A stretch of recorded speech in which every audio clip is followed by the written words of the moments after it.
हमारे खास collar show your stocks में आपका स्वागत है। मैं हूं डिम्पी कालरा और मेरे साथ मानसी दवे जुड़ चुकी हैं और हम दोनों आपके साथ अगले 1 घंटे के लिए रहेंगे और हमारे साथ 2 मेहमान भी जुड़ेंगे जो आपके सवालों के जवाब देंगे। तो इस कार्यक्रम को हमने स्पेशली डिज़ाइन ही आपके लिए किया है। अगर किसी वजह से आप सवाल नहीं पूछ पा रहे, जानकारी नहीं मिल पा रही है, तो ये पूरा 1 घंटा डेडिकेटेड है सिर्फ और सिर्फ आपको ध्यान में रखते हुए इस प्रोग्राम को पूरी तरह से डिज़ाइन किया गया है। खैर, मैं आ जाता हूँ पहले जरा मार्केट पे इस समय की सिचुएशन क्या है बाजार के, पहले वो चेक करती है। 18,000 को जीतना कुछ ऐसे ही है जैसे बैटल ऑफ पानीपत चल रहा हो, यानी कि 18,000 के ऊपर और नीचे आने में बड़ी मुश्किल हो रही है मार्केट को। नीचे टिक नहीं रहा, ऊपर आ नहीं रहा। तो कुल मिला के मार्केट की एक रेंज है 18,000 के आसपास की, वो बरकरार है।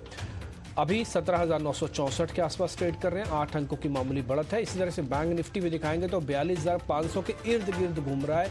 इसके ऊपर आने पर कन्विक्शन थोड़ी स्ट्रांग हो जाती है और इसके नीचे जाने पर कन्विक्शन थोड़ी लो हो जाती है। हालांकि जनवरी सीरीज है, 1 फरवरी को बजट होगा, आधी जनवरी हम निकाल भी चुके हैं। ये आधी जनवरी जो और आने वाली है इसमें नंबर्स भी आएंगे, यानी कि 31% वेटेज वाला यह पूरा हफ्ता होगा। साथ ही साथ डेरिवेटिव एक्सपायरी भी थोड़ा बहुत मोमेंटम लेके आ सकती है। तो इस सबको हम मद्देनजर ध्यान में रखते हुए अगर आज के शेयर्स चेक करें, जहां पे मजबूती देखने को मिल रही है, वो मैं अगर आपकी स्क्रीन पे लेके आऊं, तो अगर आपको निफ्टी के टॉप गेनर्स देखने हैं तो आपको दिखेगा HDFC के कुछ एक शेयर्स। इसके अलावा आज tech Mahindra, Wipro, HCL tech, Infosys, ये कुछ शेयर ऐसे हैं जिन पे आज 1 से 2% तक की मजबूती देखने को मिल रही है। अल्ट्राटेक सीमेंट और इंडसन बैंक भी करीब आधे % से ज़्यादा तेज़ हैं। आज अदानी एंटरप्राइजेस फिर टूट गया, 2.5% नीचे है। इसके अलावा बजाज ऑटो, हिंडाल्को जैसे शेयर्स भी आधे से पौने 1% नीचे आके कामकाज कर रहे हैं।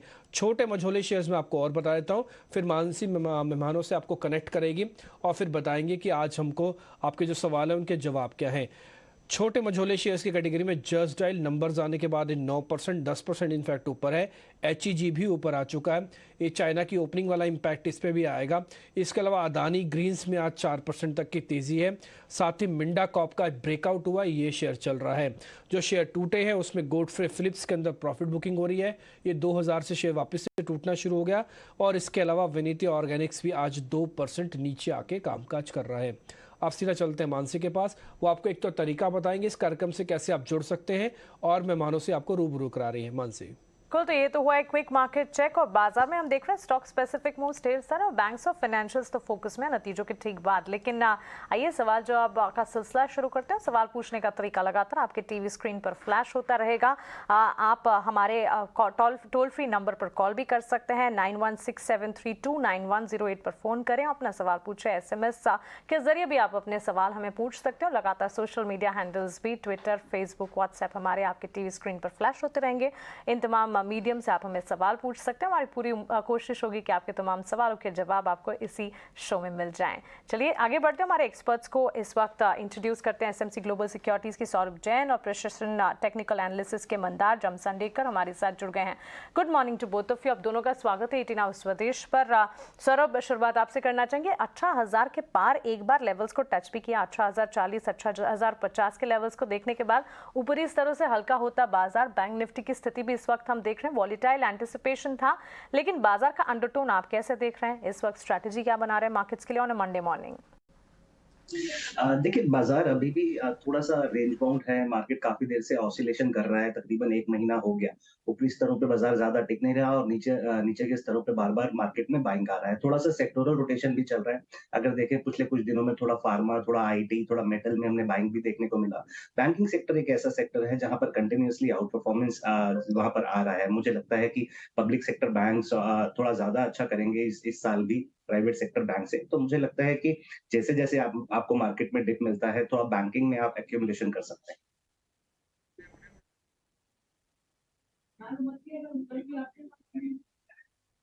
सवाल जवाब के सिलसिले को शुरू करते हैं। ऑलरेडी इंडेक्स पे तो आपको व्यू पॉइंट मिल ही गया है और सौरभ आपको ये बता रहे हैं कि फिलहाल तो भी रेंज में रहने के थोड़ी और चांसेस लगते हैं। ओम प्रकाश जी इस बीच मेरे साथ जुड़ रहे हैं, आज के पहले कॉलर, उनसे जरा करते हैं बातचीत। ओम प्रकाश जी नमस्कार, जरा बताइए आपका सवाल क्या है सर? नमस्कार सर, मैं पटना से बोल रहा हूँ सर। मेरा एक तो कैनफिन होम है 1465 क्वांटिटी और 485 के रेट पे है सर, और दूसरा है केयर रेटिंग 381 के भाव पे है, ये है 1200 1200 को है। इसमें मेरा नजरिया लॉन्ग टर्म का है कि इसमें बने रहें सर कि प्रॉफिट बुक कर लें। ठीक है, ये केयर में आपकी खरीद भाव जो 380 रुपए की है क्या? 381 सर। ओम प्रकाश जी, ये 380 का खरीदा हुआ है क्या केयर रेटिंग? हाँ 380 का है, 381 सर का। और ठीक है, कोई बात नहीं, 80-81 बात एक ही है। हाँ ठीक है, मोटा मोटी मतलब दोनों में कुल मिला के प्रॉफिट है आपको। ओके ठीक है, शेयर्स की संख्या भी हमने सामने लिख दी है और शेयर्स का प्रॉफिट है कैलकुलेट होके आ ही रहा है सामने। करीब करीब आप 3,21,000 रुपये देख पा रहे हैं प्रॉफिट केयर के अंदर है, और दूसरे शेयर्स के अंदर भी आपको प्रॉफिट है कैनफिन होम्स के अंदर। सौरभ आपसे शुरू करें, तो आप इनको जरा सलाह दीजिए और ये बताइए कि प्रॉफिट बुक करना है, बने रहना है, क्योंकि शेयर के भाव अच्छे हैं और खरीदा हुआ है, शेयर पूरी तरह से ग्रिप में है। अभी क्या प्रॉफिट बुक करना चाहिए या फिर बने रहे इसके साथ? देखिए, मुझे लगता है कि बैंकिंग ओवरऑल बहुत अच्छा कर रहा है, तो इस टाइम पे अगर आप बैंकिंग पे बेट करेंगे बल्कि एनबीएफसी की बजाय, तो ज़्यादा अच्छा रहेगा। कैनफिन होम का बिज़नेस काफ़ी हद तक ठीक है, लेकिन क्योंकि इनको अब जितने भी एनबीएफसी हैं वहाँ पर इनको एनबीएफसीज़ को बैंकों से काफ़ी कड़ा कॉम्पिटिशन आ रहा है, क्योंकि बैंक की जो कॉस्ट ऑफ कैपिटल है वो कम है, और और वो जो होम लोन रेट देते हैं वो भी कम देते हैं एनबीएफसी के मुकाबले। तो वो ग्रोथ जो पहले एनबीएफसी में आ रही थी वो अभी थोड़ी-सी टेपर डाउन हो रही है। तो मेरी सलाह ये रहेगी कि आप कैनफिन में प्रॉफिट बुक करके पैसे को शिफ्ट करें पीएसयू बैंक्स में, जैसे कि बैंक बड़ौदा हो गया, कैनरा बैंक हो गया, बैंक ऑफ महाराष्ट्र हो गया, यहाँ पर आपके ग्रोथ के चांसेस काफ़ी बढ़ जाएँगे। केयर रेटिंग मुझे लगता है कि आप अभी भी होल्ड कर सकते हैं। कंपनी के जो नतीजे आए थे काफ़ी अच्छा उन्होंने ग्रोथ दिया, प्रॉफिटेबिलिटी और रेवेन्यू में दोनों में ही सुधार देखने को मिला है। तो मुझे लगता है कि ओवरऑल फाइनेंशियल मार्केट्स का माहौल भी अच्छा है, और इस तरह से जब सेकेंडरी मार्केट का माहौल अच्छा होता है, तो जो रेटिंग बिज़नेस है ये भी बढ़ जाता है। तो मेरी सलाह ये रहेगी कि आप यहाँ पर बने। तो चलिए, कैनफिन होम्स में एग्जिस्टिंग पोजीशंस को इंटैक्ट रखने की रहा, बैंकिंग प्लेस पर इस वक्त सौरभ का जो आउटलुक है, कन्विक्शन है जो वो ज्यादा बढ़ रहा है। हमारे साथ अगले व्यूवर भी जुड़ गए हैं, विपिन गुरुग्राम से हमारे साथ जुड़े हैं। विपिन नमस्कार, बताएं आपका सवाल क्या है? नमस्ते मैडम, मेरे पास ना एशियन पेंट्स के 100 शेयर हैं 3000 पे। तो मैं जानना चाह रहा हूँ कि क्या मतलब उसका प्रोस्पेक्टिव होगा आगे, या अभी होल्ड करूँ या कितने टाइम के लिए क्या रहेगा? अभी मैंने लिए हैं 3000 पे। कितने शेयर्स है विपिन आपके पास? 100 शेयर है मैडम 3000 रेट पे एशियन पेंट। पेंट स्टॉक्स में तो वैसे मंदार अगर देखें, लगातार हम देख रहे हैं क्रूड करेक्शन का भी एक इम्पैक्ट दिखता है, क्रूड में उबाल का भी दिखता है, लेकिन इस वक्त अगर पेंट स्टॉक्स की बात करें, इन पर्टिकुलर एशियन पेंट्स को देखें, पिछले कई दिनों से हम देख रहे हैं यहाँ पर गिरावट जो हावी हो रही है। इनके भी खरीदारी के दाम 3000 के 100 शेयर खरीद रखे और इनके खरीदारी के दाम के नीचे 2900 पर यह स्टॉक ट्रेड करता हुआ नुकसान झेल रहे हैं। इनके लिए राय क्या होगी? देखिए, पिछले 2 साल से तो ये स्टॉक एक कंसोलिडेशन में बना हुआ है।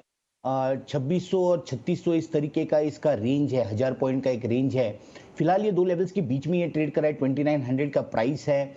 लेकिन ऐसे लग रहा है कि ये स्टॉक नीचे एक बार जरूर आएगा, 2600-2650 के आसपास ये टेस्ट करने के लिए आएगा सपोर्ट।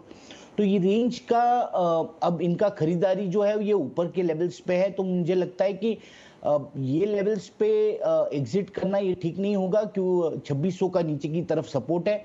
एक हम ये जरूर कर सकते हैं कि सपोर्ट के आसपास ये बाय कर सकते हैं और ऊपर की जब भी ये चलता है तब वहां पे एग्जिट कर सकते हैं। इस तरीके का ट्रेड जरूर होगा, लेकिन एक ध्यान जरूर रखना है कि अगर ये लॉन्ग टर्म इन्वेस्टर है तो इन्होंने 2-3 साल का मन तो जरूर बना लेना है, क्योंकि ये स्टॉक ये लेवल्स पे कंसोलिडेट करेगा अगले 2 साल कम से कम, और उसके बाद फिर आगे का मूव हमें देखने को मिल सकता है।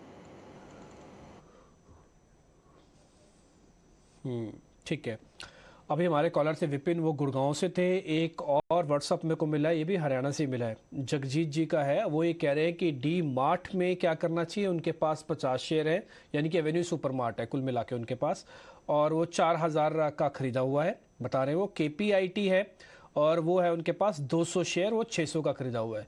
सौरभ, दोनों शेयर ना इन्होंने अलग अलग थीम के खरीदे हुए हैं। एक तो कंज्यूमर वाला हो गया, एक प्योर IT और नए इनोवेशन वाला स्टॉक हो गया। तो एक 600 का खरीदा, एक 4000 का, यानी कि KPIT में तो मुनाफा आ रहा है लेकिन डी मार्ट में उतना नहीं आ रहा। तो फिर करें क्या?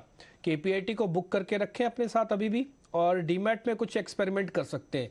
शेयर कम भी है, 50 है इनके पास। बिल्कुल ठीक कहा डिम्पी जी आपने। मुझे लगता है कि जिस तरह से हमें स्लो डाउन की खबरें आ रही हैं, थोड़ा-सा वॉल्यूम ग्रोथ ओवरऑल काफ़ी कंपनियों ने ये बताया है कि जो वॉल्यूम ग्रोथ था दिसंबर क्वार्टर में वो थोड़ा कमज़ोर हुआ है। वैसे ही डीमार्ट के नतीजे भी ने भी रिफ्लेक्शन दिया। जो रेवेन्यू ग्रोथ तो आया लेकिन मार्जिन में कंप्रेशन देखने को मिला, थोड़ा प्रीमियम प्रोडक्ट्स की डिमांड कम हुई, थोड़ा एफएमसीजी में जो खास प्रोडक्ट्स होते हैं उनकी डिमांड कम हुई और खास बात ये है कि वैल्यूएशन भी कहीं ज़्यादा है, तकरीबन 100 के मल्टीपल पे चल रहा है, 18 टाइम्स तकरीबन बुक वैल्यू पे चल रहा है। तो मुझे लगता है कि अच्छा रहेगा क्योंकि मार्केट को अभी भी कन्विक्शन नहीं है कि नेक्स्ट क्वार्टर कैसे पैन आउट होगा। धीरे-धीरे नतीजे नरमी की तरफ ही जा रहे हैं। तो यहाँ पर बेहतर रहेगा कि आप डीमार्ट से पैसा निकाल लें और केपीआईटी जहाँ तक की बात है तो मुझे लगता है कि इसको आईटी ये प्योर आईटी प्ले नहीं है, थोड़ा डिफरेंट कंपनी निश में काम करती है। इसीलिए अगर हम देखेंगे तो सेक्टर के नरमी के बावजूद भी केपीआईटी ने काफ़ी अच्छा परफॉर्म किया है। नतीजे भी ठीक-ठाक आ रहे हैं कंपनी के। मुझे लगता है यहाँ पर आपको अपनी पोज़ीशन में बने रहना चाहिए।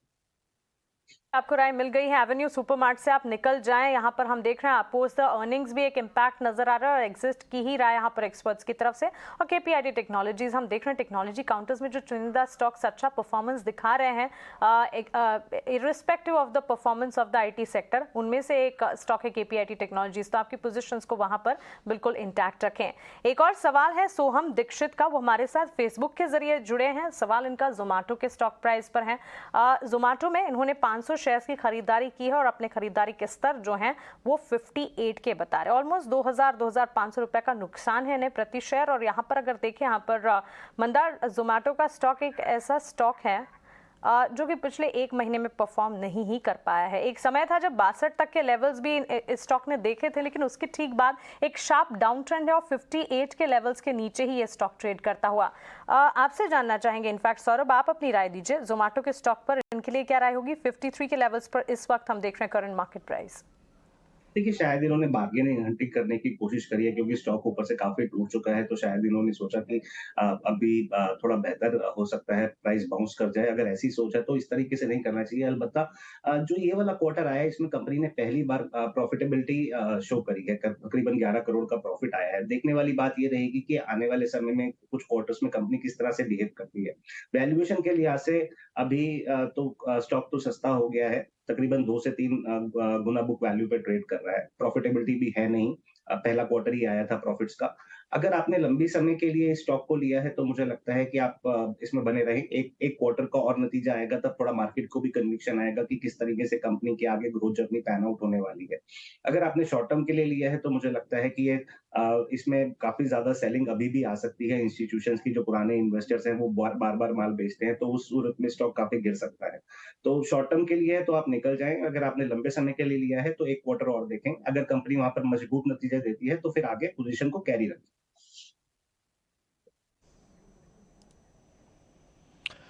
ओके, ठीक है। अब आप चलते हैं गुजरात और चिराग के पास चलते हैं। चिराग जी नमस्ते, सवाल पूछिए सर। नमस्ते सर, मैंने जय बालाजी इंडस्ट्रीज का शेयर लिया है। नमस्कार जी, नमस्ते। नमस्ते सर, मैंने जय बालाजी इंडस्ट्री का शेयर लिया है 58.17 के भाव से।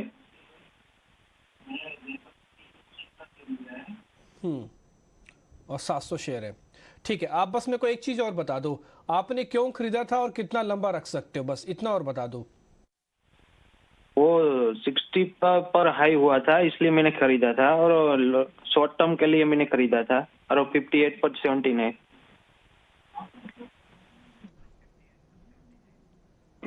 चलो ठीक है, कोई बात नहीं। सवाल पूछिए सर। नमस्ते सर, मैंने जय बालाजी इंडस्ट्रीज का शेयर लिया है। नमस्कार जी, नमस्ते। नमस्ते सर, मैंने जय बालाजी इंडस्ट्री का शेयर लिया है 58.17 के भाव से।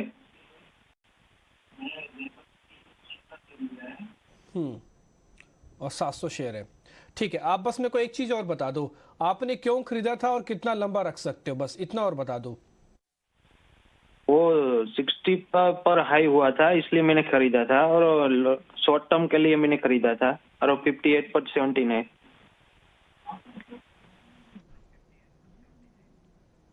चलो ठीक है, कोई बात नहीं। सौरभ, इनके पास है जय बालाजी और इनके पास जो खरीदा हुआ रेट है वो है 58.70 का, अभी भाव आ रहा है 56.25 का। तो कुल मिला के वैसे देखा जाए तो ज़्यादा नुकसान नहीं है, अभी बचे हुए हैं। लेकिन एक बार आप जरा चेक करके बताओ, ये बने रहें, बाहर आ जाएं, ये 1700 रुपये का घाटा कोई बड़ा घाटा नहीं होगा अगर ये शेयर को नीचे जाना है तो। देखिए काफी छोटी कंपनी है, तकरीबन 800-900 करोड़ की मार्केट कैप है। अगर आप देखें तो नेटवर्थ भी नेगेटिव है और हर क्वार्टर में तकरीबन 200-250 करोड़ का लॉस भी आ रहा है। मुझे लगता नहीं कि इस तरह की कंपनी में आपको पैसा डालना चाहिए जहां पर थोड़ा सा मैनेजमेंट भी चुपचाप रहती हो, पता नहीं हो कि बिजनेस कैसे आगे रूप लेने वाला है, लॉसेस किस तरीके से आ रहे हैं, क्यों आ रहे हैं। तो इस सूरत में इस तरह की कंपनी में पैसा नहीं डालना चाहिए। मेरी सलाह ये रहेगी कि आप इसमें से निकल जाए। जय बालाजी से। और हमारे बुलेटिन में हमारे साथ जुड़े रहे हैं। बुलेटिन के अंत में हमारे एक्सपर्ट्स की तरफ से उनके स्टॉक स्पेसिफिक रेकमेंडेशन भी जानेंगे। रिसर्च हमारे एक्सपर्ट्स की जो होती है उसे मद्देनजर रखते हुए अच्छे खासे स्टॉक्स में जो कि आपको अच्छा रिटर्न दे पाए उनमें निवेश का नजरिया बनाएं और इन तमाम स्क्रिप्ट से जो कि काफ़ी ज़्यादा कह सकते रिस्की हैं, इनसे दूर रहने की चेष्टा आपकी होनी चाहिए। लेकिन चलिए आगे बढ़ते, एक और व्यूअर हमारे साथ फोन लाइन से जुड़े हैं। अमित हमारे साथ अब जुड़ गए। अमित नमस्कार, आप अपना सवाल पूछें। नमस्कार मैडम, बताएं। मेरा सर पारादीप फॉस्फेट का 1070 शेयर है, 60 रुपया 82 पैसा के प्राइस पे। चलिए, फर्टिलाइजर सेक्टर से जुड़ा हुआ एक स्टॉक पारादीप फॉस्फेट, यहाँ पर 1070 शेयर्स 1070 स्टॉक्स खरीदे इन्होंने। और सौरभ, इनकी खरीद के दाम जो है 60 रुपये 70 पैसे और इन्हीं लेवल्स के आसपास हम पारादीप फॉस्फेट में ट्रेड भी देख रहे हैं।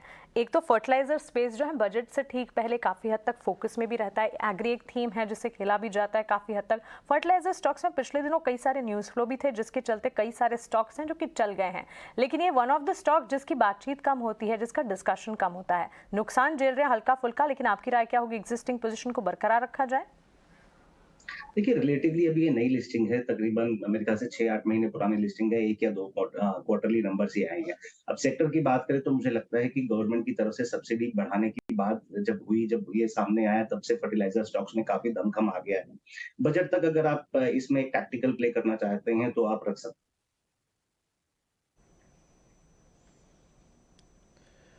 हैं। ठीक है, अब आशीष का एक हमको और मैसेज मिला है, ये इंस्टाग्राम के थ्रू उन्होंने हमसे भेजा है। इसलिए 4 तरीके अभी आपको मानसी ने बताए थे, व्हाट्सएप, इंस्टा, आप फेसबुक के जरिए भी अपने सवाल पूछ सकते हैं, ट्विटर हैंडल के जरिए भी सवाल पूछ सकते हैं। और सबका नाम एक ही है, 18 हाउस ऑफ देश। कोई भूलने का कोई चांस ही नहीं है कि हम भूल जाएंगे ये अलग अलग हैंडल्स क्या हैं। और फ़ोन नंबर आपकी स्क्रीन पर है, ये भी बहुत आसान है, आप याद कर लीजिए, फ़ोटो खींच लीजिए, रख लीजिए, किसी को भी देना दे दीजिए। ठीक है, आगे बढ़ते हैं। अब आशीष का जो इंस्टा से हमको मिला है मैसेज, वो मिला है जनरल इंश्योरेंस का। 149 शेयर इनके पास है मंदार, ये आपको चेक करना है, इसलिए चार्ट खोल लो जब तक मैं आपको रेट वगैरह बता देता हूँ। 149 शेयर इनके पास है, 225 का खरीदा हुआ है। कुल मिला के 6,000 रुपये का घाटा है, 184-85 रेट चल रहा है। तब है जब ये शेयर अच्छा ऊपर आ चुका है। हाँ, तो जरा बताइए अब इस घाटे को कैसे पूरा करें? डिम्पी जी देखिए, अगर शॉर्ट टर्म चार्ट देखते हैं, यानी शॉर्ट टर्म व्यू अगर रहेगा ये इस इन्वेस्टमेंट का, तो फिलहाल स्टॉक को 200 के आसपास इसमें रेजिस्टेंस फेस कर रहा है। सो 200-203 के आसपास इसमें रेजिस्टेंस है। पिछले 1 महीने में 2 बार ये स्टॉक ये लेवल्स पे जाके फिर से नीचे आ चुका है। तो शॉर्ट टर्म व्यू अगर रहेगा तो ये 200-203 का लेवल ब्रेक होने की राह देखनी चाहिए। ये अगर ब्रेक हो जाती है तो ऊपर में ये स्टॉक 240-250 तक ये ऊपर चल सकता है। अब अगर लॉन्ग टर्म व्यू हो तो लॉन्ग टर्म व्यू के केस में पिछले 6-7 महीने से एक अच्छे खासे स्टडी अप मूव में है, तो लॉन्ग टर्म व्यू के केस में ये पोजीशन जरूर होल्ड कर सकते हैं। इसमें स्टॉप लॉस 175 का होना चाहिए, 175 के स्टॉप लॉस से होल्ड कीजिए। और अगर 1 से 2 साल का अगर व्यू हो तो मुझे लगता है ऊपर में 250 से 300 के टारगेट्स इसमें बन सकते हैं। के लिए 250 से 300 तक के टारगेट्स को माने जा सकते हैं और अगर एक्सिस्टिंग पोजीशन है उसे इंटैक्ट रखने की राय विद तो स्टॉप लॉस आपके लिए बनती हुई। मंदार, एक और व्यूअर हमारे जो ट्विटर से जुड़े हैं, लुधियाना से मिस्टर SK उप्पल का सवाल है।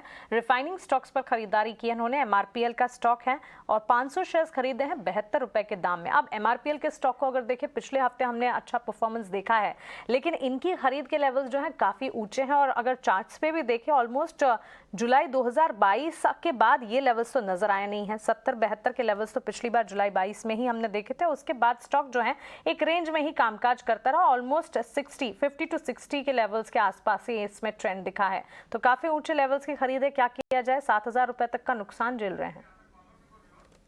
देखिए, पिछले साल 36 रुपीज से 126 रुपीज का एक बहुत ही फास्ट मूव इस स्टॉक में देखने को मिला था। अब इस तरीके का कोई भी जब स्टॉक एक फास्ट रिटर्न जनरेट कर देता है, उसके बाद वो स्टॉक एक कंसोलिडेशन में चले जाता है और उसी तरीके का मूव इस स्टॉक में भी दिख रहा है। अब जिस तरीके का एक अपमूव बना, उसी तरीके का एक रिएक्शन भी हुआ इस केस में। सो 126 से ये स्टॉक 50 रुपए तक नीचे आ गया। अब करंट लेवल्स पे ये स्टॉक बेस बना रहा है, तो ऐसी बात है नहीं कि यहां से और नीचे के डाउनसाइड या नीचे के लेवल्स हमें इसमें देखने को मिलेंगे, लेकिन मुझे लगता है कि ये और कुछ महीनों तक इस लेवल पे बना रहेगा, यानी नीचे की तरफ 51, 52 इस तरीके का सपोर्ट बना रहेगा और ऊपर की तरफ 63, 64 इस तरीके का रेजिस्टेंस बना रहेगा। तो इस रेंज में ये स्टॉक जरूर ट्रेड कर सकता है। तो अगर इनका लॉन्ग टर्म व्यू हो तो लॉन्ग टर्म व्यू के केस में 49 के स्टॉप लॉस से ये पोजीशन होल्ड कर सकते हैं। प्लस मैं इन्हें और एक राय ये दूंगा कि जैसे ये स्टॉक ये 14 रुपए के रेंज में फिलहाल ट्रेड कर रहा है, तो इस रेंज में आप नीचे के स्तरों पे आप बाय कीजिए, ऊपर की यानी 62 के रुपए लेवल्स पे आप एग्जिट कर दीजिए, फिर से जब ये नीचे 50, 53 के लेवल्स पे आ जाता है तब एंटर कर लीजिए। इस तरीके का ट्रेड आप करके आपका जो ऊपर का जो बाइंग लेवल है, बाइंग प्राइस है, वो कम कर सकते हैं ये थोड़ा थोड़ा प्रॉफिट लेके। लेकिन अगर लॉन्ग टर्म व्यू है तो आपका जो इन्वेस्टमेंट है वो आपको एक 3 से 5 साल का व्यू रखना चाहिए और 49 के स्टॉप लॉस से आप पोजीशन होल्ड कर सकते हैं।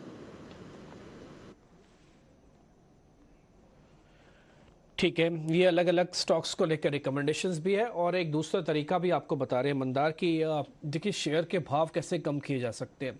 कई बार ऐसा होता है कि हम ऐसे रेट पे ले लेते हैं शेयर्स को कि वो रेट जस्टिफाइड नहीं होता। अब आपके हाथ से बाजी निकल चुकी है क्या? नहीं, तब उसके अंदर आप छोटी छोटी जॉबिंग करके रेट को नीचे लेके आए, लेकिन एक कीजिएगा तभी जब आपको आता हो, नहीं तो आप फिर लॉन्ग टर्म इन्वेस्टमेंट के हिसाब से अच्छे अच्छे शेयर चुनिए, रख लीजिए, रिटर्न अच्छा मिलता है। कुछ भी नहीं मिले तो 5 से 8% रिटर्न तो निफ्टी दे देता है साल का। पिछले साल का रिटर्न भी यही था, जबकि कितनी उठापटक हुई। खैर आगे बढ़ जाते हैं। आगे हमारे साथ हैं आशीष, ये दिल्ली से हैं। आशीष जी नमस्ते, अपना सवाल पूछिए sir. Sir hello hello hello. हाँ जी आशीष जी, आवाज आ रही है आपकी, पूछिए सर, पूछिए सवाल पूछिए। आवाज आ रही है। मेरे पास सर एनबीसीसी के 5000 शेयर है। हेलो। अच्छा, हाँ सर आवाज आ रही है, बिल्कुल आप बताते जाइए। आप 49 रुपये 80 पैसे का है ना, 50 रुपये मान लूं, 50 का खरीदा हुआ है। जी जी जी जी जी। तो ओके ठीक है। अब आप ना टीवी से सुन रहे हैं मेरे को, इसलिए थोड़ा ना आपके पास आवाज धीरे धीरे करके आ रही है। बस मेरे को इतना बता दो कितने दिनों के लिए आप और रख सकते हो, कोई पैसे की दिक्कत तो नहीं, जल्दी पैसे तो नहीं चाहिए ना आपको? नहीं नहीं नहीं, इस साल मैं रखना चाहता हूँ। ठीक है, डन। अब बात खत्म हो गई। अब यहीं से शुरू करते हैं। आप सौरभ जी से पारी। सौरभ सर, अब है जिम्मेवारी आपकी। उन्होंने जो करना था कर दिया। उन्होंने तो 5000 शेयर ले लिए 50 रुपए के रेट पे, ये मानते हुए कि एनबीसीसी देश की अच्छी कंपनी है, बेहतर रिटर्न देगी और इसमें कोई दो राय नहीं, अच्छा तो काम करती है, लेकिन शेयर के लिहाज से उतना अच्छा रिटर्न दे नहीं पाई, है ना। अभी एक बेस तो बन गया है 38, 37 का। मैं चार्ट ही चेक कर रहा था थोड़ी देर पहले। आप मेरे को ये बताइए, बने रहे ना ये 50,000 का जो घाटा है, कोई वैसे ही कोई प्रॉब्लम तो नहीं है ना, हो जाएगा पूरा ये तो? जी, मुझे भी ऐसा ही लगता है डिम्पी जी। अगर आप देखें तो ऑर्डर बुक कंपनी की काफी अच्छी है। पीछे प्रॉफिटेबिलिटी जून क्वार्टर में या उससे पहले इसलिए ज्यादा पिट गई थी क्योंकि रॉ मटेरियल कॉस्ट काफी ऊपर चली गई थी। अभी रॉ मटेरियल कॉस्ट नीचे आ रही है, सीमेंट के दाम नीचे आ रहे हैं, लोहे के दाम नीचे आ रहे हैं, तो मार्जिन इंप्रूवमेंट थोड़ा देखने को मिला सितंबर क्वार्टर में और मुझे लगता है कि और उसका ज्यादा बेहतर अभी दिसंबर क्वार्टर देखने को मिलेगा। लगता है कि स्टॉक ने जो खराब टाइम था और जो नीचे के लेवल थे वो बन चुके हैं, वो बेस बन चुका है। आप क्योंकि लंबे समय के लिए इसे रखना चाहते हैं तो मुझे लगता है कि कोई घबराने की बात नहीं है, आप इसमें बने रहें। बिल्कुल घबराने की बात नहीं है। वैसे भी सिविल कंस्ट्रक्शन एक थीम, एक फ्लेवर है और यहाँ से ऑर्डर विंस के चलते लगातार ये कंपनियां फोकस में हैं। आपकी खरीद के स्तर जरूर दिखेंगे और थोड़ा सा इंतजार आपको जरूर करना होगा, लेकिन स्टॉक में मूवमेंट भी है और कई सारे फैक्टर्स और फंडामेंटल्स हैं जो कि एनबीसीसी के लिए पॉजिटिव नजर आएंगे। तो अपनी एग्जिस्टिंग पोजीशन को बिल्कुल बरकरार रखें। एक और क्वेश्चन भी है, वो डिविस लैब पर है। उनका बाय प्राइस ऊपर का है, 3953 का है। सौरभ से लेते हैं सवाल। सौरभ, क्योंकि डिविस लैब के अभी पीछे जो एक्सपोर्ट फिगर्स हिट हुए, लास्ट क्वार्टर में भी एक्सपोर्ट फिगर्स हिट हुए थे, तो वो स्टॉक झेल रहा है उसकी मार भी। थोड़ा सा स्लो डाउन तो दिख रहा है और फार्मा स्पेस तो ऐसा हो गया कि आप इसमें बहुत सिलेक्टिव होकर ही चल सकते हैं इस साल में भी। डिविस लैब पर क्या व्यू बनेगा इनके लिए? आपने बिल्कुल ठीक कहा। कंपनी ने क्वार्टर ऑन क्वार्टर पिछले 3-4 क्वार्टर से लगातार डिसअपॉइंट किया है और अभी कोई ऐसी मैनेजमेंट की तरफ से नहीं है कि थिंग्स बेहतर होने वाली, चीज़ें बेहतर होने वाली हैं, क्योंकि एक्सपोर्ट मार्केट में, डोमेस्टिक मार्केट में हर जगह प्राइसिंग का भी प्रेशर है और वॉल्यूम्स का भी प्रेशर है। मेरी सलाह नहीं रहेगी कि आप इसमें रहें, मेरी सलाह से आप निकल जाएँ। आपको ऑलराइट, संजय है हमारे साथ हैदराबाद से फोन लाइन पर। संजय जी, स्वागत है आपका, पूछिए अपना सवाल। हेलो, नमस्कार, मैं संजय बोल रहा हूँ हैदराबाद से। मेरे पास 100 शेयर टीटागढ़ वैगन्स के हैं 59.70 पे। क्या करा जाए, रखा जाए, बेच दिया जाए या पार्टली बेच दिया जाए? आपके पास तो अच्छा प्रॉफिट हो रहा है और ज्यादातर रेलवे स्टॉक्स जो है वो बजट से पहले चलते भी हैं। एक बार समझ लेते हैं ट्रेडिंग रेंज और आपको क्या मिल सकते हैं, क्योंकि आप एग्जिट भी कर सकते हैं प्रॉफिट लेकर। मंदार, टीटागढ़ वैगन बजट तक अभी रखें? देखिए, मुझे तो लगता है कि लॉन्ग टर्म व्यू से स्टॉक को होल्ड करना चाहिए, क्योंकि लॉन्ग टर्म चार्ट जब मैं देखता हूँ एक इंटरेस्टिंग फॉर्मेशन है इस केस में। 2008 से अब तक का चार्ट मैं स्क्रीन पे अभी देख रहा हूँ, यानी 14 साल का ये चार्ट है और 14 साल का इस स्टॉक में एक 190 के लेवल्स पे एक रेजिस्टेंस बना हुआ था फॉर 14 इयर्स। 190 का ये जो लेवल है ये रेजिस्टेंस के तौर पे काम कर रहा था। मल्टीपल टाइम्स ये स्टॉक ये लेवल्स पे आके यहाँ से फिर से नीचे गिर चुका है, लेकिन पिछले ही महीने स्टॉक ने ये जो लेवल है ये ब्रेक करके ये स्टॉक ऊपर चला है। तो 14 साल के बाद 190 का रेजिस्टेंस स्टॉक ने ब्रेक किया है, तो मुझे लगता है कि ये एक मल्टी बैगर कैंडिडेट है। तो इस स्टॉक में पोजीशन जरूर बनी रखिए, 3 साल का व्यू रखना चाहिए और इसमें जो स्टॉप लॉस होगा वो 180 का स्टॉप लॉस होना चाहिए। 180 के स्टॉप लॉस से आप पोजीशन होल्ड कीजिए, इसमें बहुत ही बढ़िया से रिटर्न्स बन सकते हैं अगले 3 साल में। और राइट संजय जी, देखिए जब फंडामेंटल एक्सपर्ट राय दे रहे हो तो आप रखते हैं, लेकिन टेक्निकल एक्सपर्ट राय दे रहे हो तो यानी आप देखिए कि कितने स्ट्रॉन्ग पैटर्न्स भी बन रहे होंगे। मल्टी बैगर है, आप अभी बड़े गेन्स के लिए इसमें कुछ समय और बने रहे तो अच्छा है। ये राय रहेगी हमारे एक्सपर्ट्स की। संदीप है हमारे साथ चंडीगढ़ से फोन लाइन पर अपना सवाल पूछने के लिए। जी संदीप जी, पूछिए अपना सवाल। Priyanka ji, good morning. Good morning जी। First of all happy new year. हाँ जी, आपको भी जी happy new year, happy Lohri. हाँ जी, पूछिए। Thank you. अच्छा, मेरा क्वेश्चन एक्चुअली तेजस नेटवर्क का है। हाँ जी, पूछिए जी। 597.61 पे मैंने 25 शेयर्स लिए। ठीक है, तेजस नेटवर्क पर आपका सवाल, आपका लॉन्ग टर्म होराइजन रहेगा संदीप जी? आप कर सकते हैं मैम। एक और ऐड करना चाहूंगा। हाँ जी, बोलिए। जैसे रिलायंस है, अभी उन्हें लास्ट वीक ही खरीदे हैं 30 at the rate of 2468। Actually Sandeep ji, आपने बहुत अच्छे लेवल्स पे भी खरीदा है रिलायंस को। रिलायंस तो एक बाय जोन में बिल्कुल है पिछले हफ्ते। चलिए ठीक है, रिलायंस पर एक व्यू वो भी ले लेते हैं और तेजस नेटवर्क पे भी ले लेते हैं। तेजस नेटवर्क पर एक बार सौरभ से बात करते हैं, फिर रिलायंस पर हम मंदार से बात करेंगे। सौरभ, तेजस नेटवर्क हालांकि जब भी 5G रिलेटेड टेलीकॉम प्लेयर्स में टेलीकॉम एंसिलरी का ट्रिगर आता है स्टॉक चलता है। हालांकि अभी हम कुछ देर पहले दिखा रहे थे कुछ फंड्स ने तेजस नेटवर्क से एग्जिट भी किया है, बट ओवरऑल आप कैसा व्यू देंगे इनको? देखिए, बिजनेस की कमी नहीं है, लेकिन जो प्रॉफिटेबिलिटी है वहां पर थोड़ी सी कंपनी को मार आ रही है, मार्जिन्स कम आ रहे हैं। इसलिए आप देखेंगे कि हर क्वार्टर में जो प्रॉफिटेबिलिटी है वो उस रेट से नहीं बढ़ रही है जो बाजार एज्यूम कर रहा था, इसीलिए स्टॉक थोड़ा डिसअपॉइंट कर रहा है। तो मुझे लगता है कि अगर आपके रेट के आसपास है, निकल जाना बेहतर रहेगा, क्योंकि वैल्यूएशन भी सस्ते नहीं है, तकरीबन 5-6 गुना बुक वैल्यू पे है। जहां तक रिलायंस की बात है, तो रिलायंस ऐसा स्टॉक है, पोर्टफोलियो स्टॉक है, जहां पर आप उसको लंबे समय के लिए रखें तो ज्यादा बेहतर होगा, क्योंकि अभी बिजनेस के विभाजन भी शायद कुछ आगे चल के होंगे जहां पर वैल्यू अनलॉकिंग हो सकती है। और कंपनी के बिजनेस भी सारे अच्छे ग्रो कर रहे हैं, रिटेल हो जाए या फिर टेलीकॉम बिजनेस, और उनका जो ओरिजिनल बिजनेस है पेट्रोकेमिकल का, वो भी बिजनेस ठीक कर रहा है। तो मुझे लगता है वहां पर कोई घबराने की बात नहीं है। रिलायंस में तो आप धीरे धीरे करके आप अपनी पोजीशन बढ़ा भी सकते हैं। ठीक है, आप तेजस से एग्जिट करके रिलायंस में पोजीशन और बढ़ा दीजिए। जो बड़ा ट्रिगर रिलायंस के लिए बाजार, जिसके लिए काफी समय से इंतजार भी कर रहा है कि इनके value unlocking through different verticals के लिस्ट होने की खबर कब आएगी, और उस तरह की खबरें भी काफी सारी हैं। ठीक है, चलिए ये तो कुछ सवाल रहे तेजस नेटवर्क पर और रिलायंस पर। आगे अब एक और सवाल है प्रशांत का, जिन्होंने व्हाट्सएप के जरिए अपनी क्वेरी हमें भेजी है ग्लेनमार्क लाइफ साइंसेस पर। इनके पास 142 शेयर है और 531 रुपए का इनका भाव है।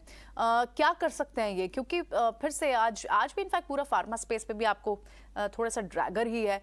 फार्मा स्पेस में बहुत सिलेक्टिव होके बाय करना चाहिए। पूरा फार्मा स्पेस जिस तरह से कोविड के टाइम चल रहा था वो रिटर्न्स नहीं मिल पा रहे, लेकिन generic business, US export based business, इन सबको थोड़ा स्टडी करके ही आपको स्टॉक में एंट्री पॉइंट बनाने चाहिए। ग्लेनमार्क पर क्या व्यू रहेगा, एक बार टेक्निकल राय ले लेते हैं और फिर फंडामेंटल राय भी ले लेंगे। कैसे दिख रहे हैं इसके चार्ट्स मंदार, ग्लेनमार्क के? देखिए, पिछले एक साल से तो ये स्टॉक एक डाउन ट्रेंड में बना हुआ है, वीकनेस के साथ ट्रेड कर रहा है। हर एक अपमूव के बाद इस स्टॉक में बिकवाली देखने को मिल रही है, तो वीकनेस तो इस स्टॉक में है और करंट लेवल्स पे ड्रिफ्ट होते हुए नीचे ही आ रहा है। अगर लॉन्ग टर्म व्यू हो तो मेरी राय तो ट्रेंड के हिसाब से एग्जिट की बनेगी। अगर शॉर्ट टर्म व्यू हो तो इसमें एक सपोर्ट है 404 के लेवल्स पे। इसके नीचे का स्टॉप लॉस रख सकते हैं, 400 रुपए के स्टॉप लॉस से पोजीशन होल्ड कर सकते हैं शॉर्ट टर्म व्यू हो तो। ऊपर की तरफ जो इमीडिएट रेजिस्टेंस बनता है वो 450 455 के लेवल्स पे है, तो 455 का लेवल ब्रेक अगर ऊपर की तरफ होता है तो फिर ऊपर के टारगेट्स के बारे में हम डिस्कस कर पाएंगे। लेकिन फिलहाल शॉर्ट टर्म व्यू से 400 का शॉर्ट टर्म व्यू के लिए 400 का स्टॉप लॉस रखना है और लॉन्ग टर्म व्यू अगर हो तो एग्जिट करना बेहतर होगा। करके कहां पर आप देंगे सौरभ राय, इन्हें कौन से बेटर स्टॉक है जहां आप पार्क कर सकते हैं अगर फार्मा स्पेस ही इन्हें ढूंढना है तो? लगता है कि डॉक्टर रेड्डी एक थोड़ा बेहतर हो सकता है, लेकिन फिर भी मुझे लगता है फार्मा स्पेस से बेटर जो आपको रिटर्न आएंगे वो फाइनेंशियल बैंकिंग में आएंगे, कैपिटल गुड्स में आएंगे, ऑटो में आएंगे। अगर आप इन सेक्टर्स में पैसा लगाए तो ज्यादा बेहतर होगा, जैसे कि ऑटोमोबाइल में Mahindra, L&T, siemens capital goods में हो गए, और बैंकिंग के क्षेत्र के जैसे हमने अभी स्टॉक डिस्कस किए। तो मुझे लगता है कि इस सेक्टर से हटकर आप सेक्टर शिफ्ट कर ले तो ज्यादा बेहतर रहेगा। ऑलराइट, सेक्टर शिफ्ट करें हम। रुपेश कुमार हैं, इन्होंने झारखंड से अपना सवाल हमें फेसबुक के जरिए भेजा है और सवाल इनका है इंडियन होटल पे। बहुत ही अच्छा स्टॉक चूज किया इन्होंने, 150 शेयर है, 314 रुपए का भाव है एवरेज इनका। अच्छा, एक बार चलिए उनसे मंदार से इस पर व्यू ले लेते हैं, क्योंकि फंडामेंटली कोई दिक्कत नहीं है स्टॉक में, लेकिन अभी किसी रेंज में फंसा है क्या है मंदार? देखिए, इस स्टॉक में एक अच्छी खासी हमें अपमूव देखने को मिल चुकी है, तो इसलिए मुझे लगता है कि करंट लेवल्स पे ये स्टॉक कंसोलिडेट करेगा और फिर शायद उसके बाद इसमें एक मूव, आगे वाली जो मूव है वो बन सकती है, दैट इज क्वाइट पॉसिबल। लेकिन स्टॉक एक स्टेडी अप ट्रेंड में है, तो मुझे लगता है कि फिलहाल होल्ड करना चाहिए। लॉन्ग टर्म के व्यू से अगर होल्ड करते हैं तो इसमें आगे जाते हुए भी इसमें अच्छे खासे प्रॉफिट्स बन सकते हैं। तो ट्रेंड तो ऊपर का है फिलहाल, सिर्फ क्या है कि एक अपमूव अच्छी खासी बन चुकी है, इसलिए कंसोलिडेट कर रहा है। स्टॉक में अच्छा स्टॉक चूज किया आपने। मोहन है जिन्होंने इंस्टाग्राम के जरिए हमें सवाल भेजा, आईएक्स पे इनकी पोजीशन है, लगभग 230 शेयर हैं और 210 का भाव है। अभी तो 140 के आसपास आई थिंक आईएक्स चल रहा है, तो थोड़ा नुकसान तो इन्हें हो रहा है। लेकिन मंदार से रेंज समझ लेते हैं। मंदार, पूरे पावर स्पेस में अच्छा खासा करंट था, अभी थोड़ा सा सॉफ्ट हुए हैं, ब्रीदर ले रहे हैं और प्लेटफॉर्म स्टॉक्स भी चल तो रहे थे। अभी क्या रेंज दिख रही है आपको, ट्रेडिंग रेंज आईएक्स पे मंदार? प्रियंका जी, आईएक्स के केस में 130 का एक अच्छा खासा सपोर्ट है और ये ऐसा लेवल है 130 का कि जिसने जब ये स्टॉक 2021 में ऊपर की तरफ चला तब पहले तो यहाँ पे एक रेजिस्टेंस फेस किया हुआ था और अब जब ये गिरा हुआ है ऊपर की तरफ से तो यहाँ पे सपोर्ट ले रहा है। तो 130 ये बहुत ही इंपॉर्टेंट लेवल है जिसने पिछले 2 साल में सपोर्ट और रेजिस्टेंस दोनों तरफ का काम किया हुआ है और इस लेवल को रिस्पेक्ट भी कर रहा है। यानी पिछले अगर 3-4 महीने का चार्ट देखते हैं तो ये 2 बार यहाँ से बाउंस बैक भी कर चुका है। तो जब तक ये लेवल होल्ड करता है तब तक पोजीशन होल्ड करनी चाहिए। अब इमीडिएट जो अपसाइड है वो रिस्ट्रिक्टेड है, यानी एकदम बड़ी सी अपसाइड नहीं लग रही है। ऊपर की तरफ 150 का इस स्टॉक में रेजिस्टेंस भी बनता है, तो 130 150 इस तरीके का फिलहाल शॉर्ट टर्म का रेंज है। 150 का लेवल ऊपर की तरफ ब्रेक करेगा तब इसमें एक अच्छा खासा अपसाइड भी जरूर बनेगा, लेकिन पोजीशन फिलहाल होल्ड कीजिए। 125 का स्टॉप लॉस रखिए और 150 जब भी ऊपर की तरफ ब्रेक करेगा तब फिर से एक बार पूछ सकते हैं, तब हम रिव्यू करके ऊपर के टारगेट्स के बारे में डिस्कस करेंगे। ऑलराइट, हर्ष है जिन्होंने ट्विटर के जरिए अपना सवाल एल&टी फाइनेंस होल्डिंग पे भेजा है और इनके पास 54 शेयर हैं, लगभग 90 रुपए का इनका भाव है। एल&टी फाइनेंस, क्योंकि एक बार सौरभ से ही सवाल लेते हैं, वन ऑफ ही था उनका इनफैक्ट एल&टी फाइनेंस के जो नंबर्स में आए, और कैसे देख रहे हैं आप सौरभ इस स्टॉक को?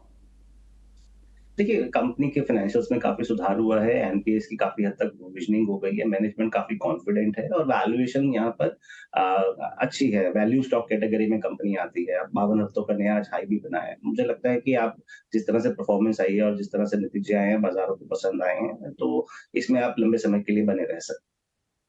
आप बने रहे हैं स्टॉक में, अच्छा स्टॉक है ये, क्योंकि ये ठीक है, चले बढ़ते हैं आगे।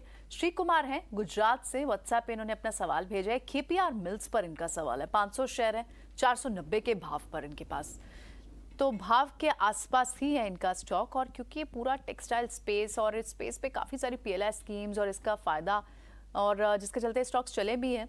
अगर वो होते हमारे साथ तो पूछते इनकी बाय प्राइस कब की थी, कब खरीदा इन्होंने। लेकिन अभी ट्रेडिंग के लिहाज से KPR मिल्स पर क्या व्यू बन रहा है मंदार? चार्ट्स कैसे दिख रहे हैं?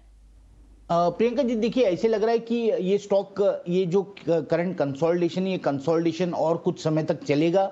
और इसके पीछे का रीजन ये है कि अगर 2020 से अब तक का चार्ट देखते हैं तो इस स्टॉक में बहुत ही बढ़िया सी अपमूव बनी है ऑलरेडी। 60 रुपए से ये स्टॉक ऊपर में 750 रुपए तक चला, यानी 10-11 टाइम्स का रिटर्न ऑलरेडी ये स्टॉक जनरेट कर चुका है। और इसलिए एक जो करंट करेक्शन है वो उसके वजह से है। और ये करेक्शन और कितने समय तक चलेगा, तो मुझे लगता है कि और 2 साल तो यही लेवल्स पे ये स्टॉक बना रहेगा।